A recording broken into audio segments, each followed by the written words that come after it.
All right, Sunday quarterback, first road trip of the year, first road win of the year for Nebraska. After that first half, Sean, we were up in the press box scratching our heads saying, what is going on? What did happen? Yeah, I had a weird feeling just going into the day. I told you guys that before the game. It's something about the way it started out. It just didn't have a very good feel.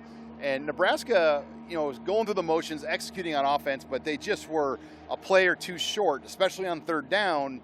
And that limited things, and obviously the field goal issues really magnified the issues even more. The good thing is defense travels, and Nebraska's defense traveled to West Lafayette, and all the mistakes that we saw made by Nebraska early, the defense kept them in the game and didn't really make it be costly. And you asked Matt Rule this after the game. You saw him doing a drill in pregame. It really kind of set the tone for the day defensively, did it not? Yeah, it looked like a scene from like the 1980s. He was out as the head coach of Nebraska, literally like full head-on-head contact, calling out players to get fired up, in the middle.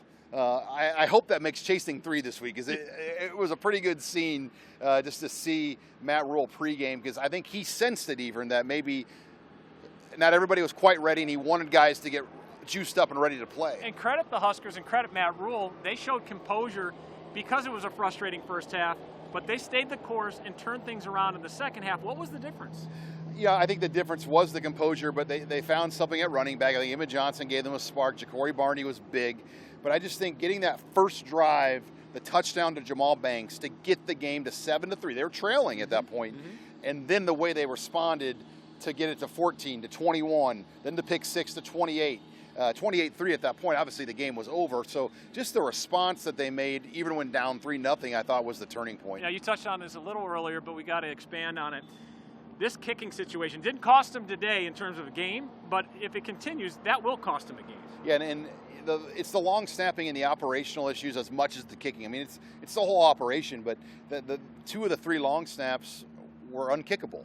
And Brian Buccini tried to pull them in, and it just didn't work, and we saw 2 blocks. When's the last time we've seen that in a Nebraska game where we ever talked about a long snapper, ever? So that is an issue that they've got to get addressed, because normally plays like that, that's the difference in a lot of Big Ten games, like Rutgers, who's known as a special teams school. When they come to Lincoln, you better believe they're going to try to attack Nebraska's snapping issues, and they've got to get that addressed. No doubt about it. Purdue blocking multiple kicks in a game for the first time in 13 years. Dylan Raiola really showed his composure in the second half. He was hitting guys left and right. He was picking them apart. It was almost like a 7-on-7 game because he had so much time. Yeah, I couldn't really figure out Purdue's strategy.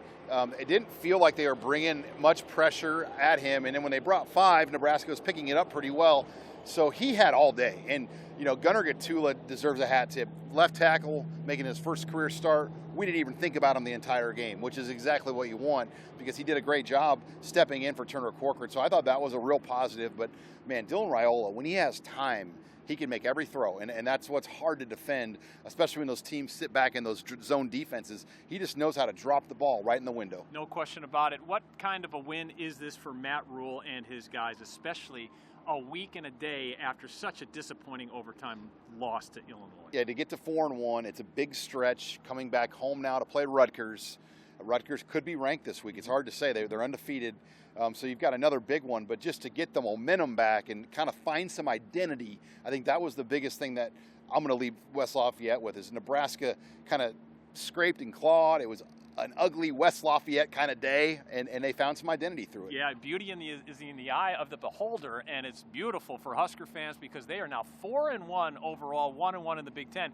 But as Sean said, they'll welcome in a 4-0 Rutgers team Saturday on Homecoming Saturday in Lincoln.